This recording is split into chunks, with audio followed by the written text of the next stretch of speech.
南归仁的青年农民联手推动在地观光，特别来举办脚踏车漫游小旅行，已经开始报名了。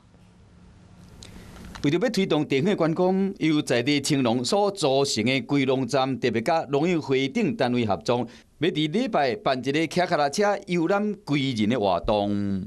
骑着 T 拜脚踏车，悠闲在台南市的乡间小道上，可以让你的一个疲惫的生活获得轻松的舒缓。这个小旅行除了有安排区内景点的导览，同时嘛有在地文史工作者来解说。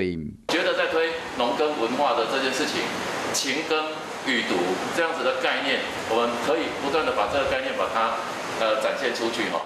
参加乡亲唔来使更加了解归仁这个所在，更加会使食到在地美食。Hello， 大家好，我是乃瑜，要教给大家2个任务。第一个，华视新闻的脸书专页，你按赞了吗？